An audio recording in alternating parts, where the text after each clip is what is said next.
Hola, ¿qué tal amigos? Estamos en nuestro plan de estudio leyendo la Biblia en un año.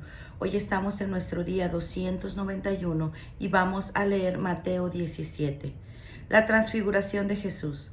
6 días después Jesús tomó a Pedro, a Santiago y a Juan, el hermano de Santiago, y se fue aparte con ellos a un cerro muy alto. Ahí delante de ellos cambió la apariencia de Jesús. Su cara brillaba como el sol y su ropa se volvió blanca como la luz. En eso vieron a Moisés y a Elías conversando con Jesús. Pedro le dijo a Jesús: Señor, qué bien que estemos aquí. Si quieres, haré 3 chozas, una para ti, otra para Moisés y otra para Elías.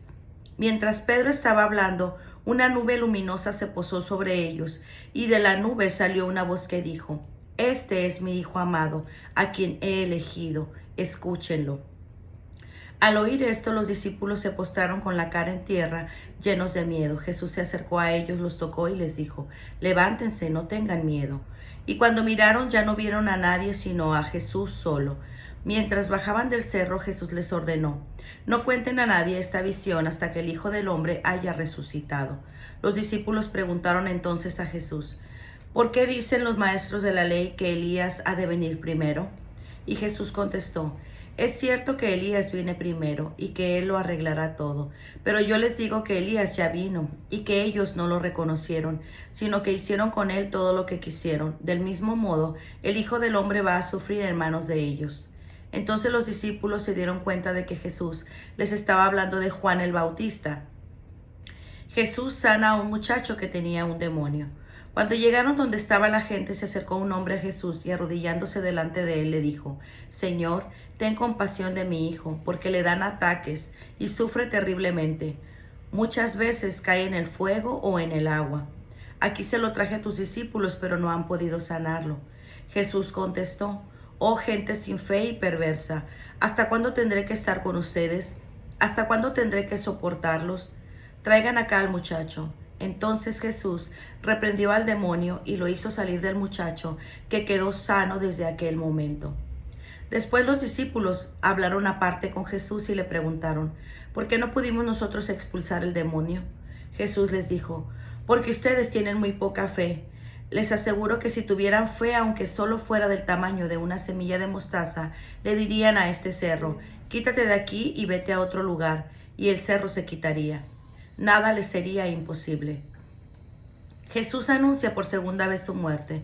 Mientras andaban juntos por la región de Galilea, Jesús les dijo: El Hijo del Hombre va a ser entregado en manos de los hombres, y lo matarán, pero al tercer día resucitará. Esa noticia los llenó de tristeza. El pago de impuestos para el templo.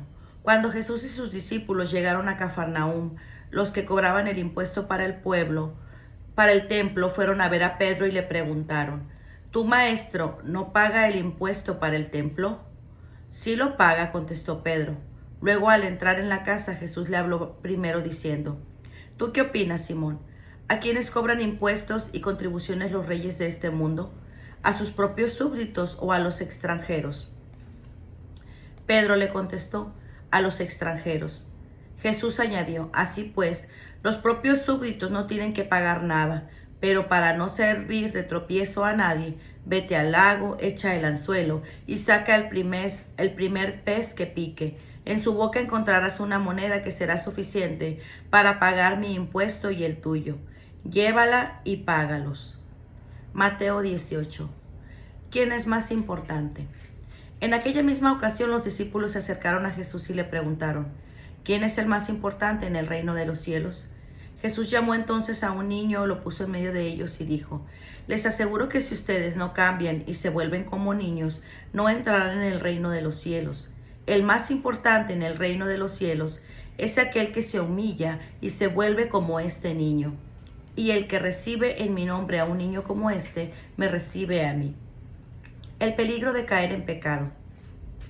A cualquiera que haga caer en pecado a uno de estos pequeños que creen en mí, más le valdría que se hundiera en lo profundo del mar con una gran piedra de molino atada al cuello. Qué malo es para el mundo que haya tantas incitaciones al pecado. Tiene que haberlas, pero ay de los hombres que hagan pecar a los demás. Por eso, si tu mano o tu pie te hacen caer en pecado, córtatelos y échalos lejos de ti. Es mejor que entres en la vida manco o cojo, y no que tus manos y tus 2 pies sean arrojados al fuego eterno. Y si tu ojo te hace caer en pecado, sácatelo y échalo lejos de ti. Es mejor que entres en la vida con un solo ojo, y no que tus 2 ojos sean arrojados al fuego del infierno. Parábola de la oveja perdida. No desprecien a ninguno de estos pequeños, pues les digo que en el cielo los ángeles de ellos están mirando siempre el rostro de mi Padre Celestial. ¿Qué les parece? Si un hombre tiene 100 ovejas y se le extravía una de ellas, ¿acaso no dejaría a las 99 en el monte para ir a buscar a la oveja extraviada? Y si logra encontrarla, de seguro se alegrará más por esa oveja que por las 99 que no se extraviaron. Así también el Padre de ustedes que está en el cielo no quiere que se pierda ninguno de estos pequeños. ¿Cómo se debe perdonar al hermano? Si tu hermano te hace algo malo, habla con él a solas y hazle reconocer su falta. Si te hace caso, ya has ganado a tu hermano. Si no te hace caso, llama a 1 o 2 personas más, para que toda acusación se base en el testimonio de 2 o 3 testigos. Si tampoco les hace caso a ellos, díselo a la comunidad. Y si tampoco hace caso a la comunidad, entonces habrás de considerarlo como un pagano o como uno de esos que cobran impuestos para Roma. Les aseguro que lo que ustedes aten aquí en la tierra también quedará atado en el cielo, y lo que ustedes desaten aquí en la tierra también quedará desatado en el cielo. Esto les digo si 2 de ustedes se ponen de acuerdo aquí en la tierra para pedir algo en oración, mi Padre que está en el cielo se los dará. Porque donde están 2 o 3 se reúnen en mi nombre, ahí estoy yo en medio de ellos. Entonces Pedro fue y preguntó a Jesús: Señor, ¿cuántas veces deberé perdonar a mi hermano si me hace algo malo? ¿Hasta 7? Jesús le contestó: no te digo hasta 7 veces, sino hasta 70 veces 7. La parábola del funcionario que no quiso perdonar. Por esto sucede con el reino de los cielos como con un rey que quiso hacer cuentas con sus funcionarios. Estaba comenzando a hacerlas cuando le presentaron a uno que le debía muchos millones. Como aquel funcionario no tenía con qué pagar, el rey ordenó que lo vendieran como esclavo, junto con su esposa, sus hijos y todo lo que tenía, para que quedara pagada la deuda. El funcionario se arrodilló delante del rey y le rogó: tenga usted paciencia conmigo y se lo pagaré todo. El rey tuvo compasión de él, así que le perdonó la deuda y lo puso en libertad. Pero al salir, aquel funcionario se encontró con un compañero suyo que le debía una pequeña cantidad. Lo agarró del cuello y comenzó a estrangularlo diciendo: págame lo que me debes. El compañero, arrodillándose delante de él, le rogó: ten paciencia conmigo y te lo pagaré todo. Pero el otro no quiso, sino que lo hizo meter en la cárcel hasta que le pagara la deuda. Esto dolió mucho a los otros funcionarios, que fueron a contarle al rey todo lo sucedido. Entonces el rey lo mandó llamar y le dijo: malvado, yo te perdoné toda aquella deuda porque me lo rogaste, pues tú también debiste tener compasión de tu compañero, del mismo modo que yo tuve compasión de ti. Y tanto se enojó el rey que ordenó castigarle hasta que pagara todo lo que debía. Jesús añadió: así también hará mi Padre con ustedes, si cada uno de ustedes no perdona de corazón a su hermano. Marcos 9. 6 días después, Jesús se fue al cerro alto llevándose solamente a Pedro, a Santiago y a Juan. Ahí, delante de ellos, cambió la apariencia de Jesús. Su ropa se vio brillante y más blanca de lo que nadie podía dejarla por mucho que la lavara. Y vieron a Elías y a Moisés que estaba conversando con Jesús. Pedro le dijo a Jesús: Maestro, qué bien que estamos aquí. Vamos a hacer 3 chozas, una para ti, otra para Moisés y otra para Elías. Es que los discípulos estaban asustados y Pedro no sabía qué decir. En eso apareció una nube y se posó sobre ellos, y de la nube salió una voz que dijo: este es mi Hijo amado, escúchenlo. Al momento, cuando miraron alrededor, ya no vieron a nadie con ellos, sino a Jesús solo. Mientras bajaban del cerro, Jesús les encargó que no contaran a nadie lo que habían visto, hasta que el Hijo del Hombre hubiera resucitado. Por eso guardaron en secreto entre ellos, aunque se preguntaron qué sería eso de resucitar. Le preguntaron a Jesús: ¿por qué dicen los maestros de la ley que Elías ha de venir primero? Él les contestó: Es cierto que Elías viene primero y que él lo arreglará todo. ¿Y por qué dicen las Escrituras que el Hijo del Hombre ha de sufrir y ser despreciado? Pero yo les digo que Elías ya vino y que ellos hicieron con él todo lo que quisieron, como dicen las Escrituras que le había de suceder. Cuando regresaron a donde estaban los discípulos, los encontraron rodeados de una gran multitud y algunos maestros de la ley discutían con ellos. Al ver a Jesús, todos corrieron a saludarlo llenos de admiración. Él les preguntó, ¿qué están ustedes discutiendo con ellos? Uno de los presentes contestó, Maestro, aquí te he traído a mi hijo, pues tiene un espíritu que lo ha dejado mudo. Donde quiera que se encuentre, el espíritu lo agarra y lo tira al suelo y echa espuma por la boca, le rechinan los dientes y se queda tieso. He pedido a tus discípulos que le saquen ese espíritu, pero no han podido. Jesús les contestó, gente sin fe, ¿hasta cuándo tendré que estar con ustedes? ¿Hasta cuándo tendré que soportarlos? Traigan acá al muchacho. Entonces llevaron al muchacho ante Jesús, pero cuando el espíritu vio a Jesús hizo que le diera un ataque al muchacho, el cual cayó al suelo revolcándose y echando espuma por la boca. Jesús le contestó al padre, ¿desde cuándo le sucede esto? El padre contestó, desde que era niño, y muchas veces ese espíritu lo ha arrojado al fuego y al agua para matarlo.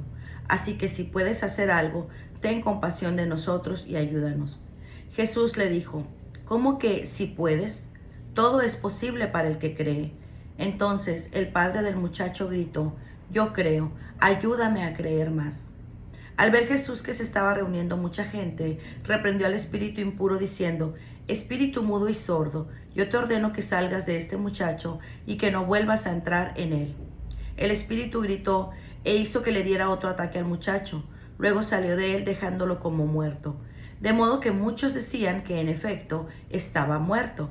Pero Jesús tomándolo de la mano lo levantó y el muchacho se puso de pie. Luego Jesús entró en una casa y sus discípulos le preguntaron a solas, ¿por qué nosotros no pudimos expulsar el espíritu? Jesús les contestó, a esta clase de demonios solamente se le puede expulsar por medio de la oración. Cuando se fueron de ahí pasaron por Galilea, pero Jesús no quiso que nadie lo supiera, porque estaba enseñando a sus discípulos. Les decía, el Hijo del Hombre va a ser entregado en manos de hombres y lo matarán, pero 3 días después resucitará. Ellos no entendían lo que les decía y tenían miedo de preguntarle. Llegaron a la ciudad de Cafarnaúm. Cuando ya estaban en casa, Jesús les preguntó, ¿qué venían discutiendo ustedes por el camino? Pero se quedaron callados porque en el camino habían discutido quién de ellos era el más importante. Entonces Jesús se sentó, llamó a los 12 y les dijo, si alguien quiere ser el primero, deberá ser el último de todos y servirlos a todos. Luego puso a un niño en medio de ellos y tomándolo en brazos les dijo, el que reciba en mi nombre a un niño como este, me recibe a mí. Y el que me recibe a mí, no solamente a mí me recibe, sino también a aquel que me envió. Juan le dijo, Maestro, hemos visto a uno que expulsaba demonios en tu nombre y tratamos de impedírselo, porque no es de los nuestros. Jesús les contestó, no se lo prohíban, porque nadie que haga un milagro en mi nombre podrá luego hablar mal de mí. El que no está contra nosotros está a nuestro favor. Cualquiera que les dé a ustedes, aunque sea un solo vaso de agua, por ser ustedes de Cristo, les aseguro que tendrá su premio. A cualquiera que haga caer en pecado a uno de estos pequeños que cree en mí, mejor les sería que lo echaran al mar con una gran piedra de molino atada al cuello. Si tu mano te hace caer en pecado, córtatela. Es mejor que entres manco en la vida y no con las 2 manos vayas a parar al infierno, donde el fuego no se puede apagar. Y si tu pie te hace caer en pecado, córtatelo. Es mejor que entres cojo en la vida y no con los 2 pies seas arrojado al infierno. Y si tu ojo te hace caer en pecado, sácatelo. Es mejor que entres con un solo ojo en el reino de Dios y no con los 2 ojos seas arrojado al infierno, donde los gusanos no mueren y el fuego no se apaga. Porque todos serán salados con fuego. La sal es buena, pero si deja de estar salada, ¿cómo podrán ustedes hacerla útil otra vez? Tengan sal en ustedes y vivan en paz unos con otros.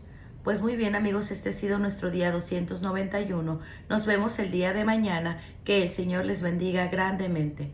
Hasta pronto. Bendiciones.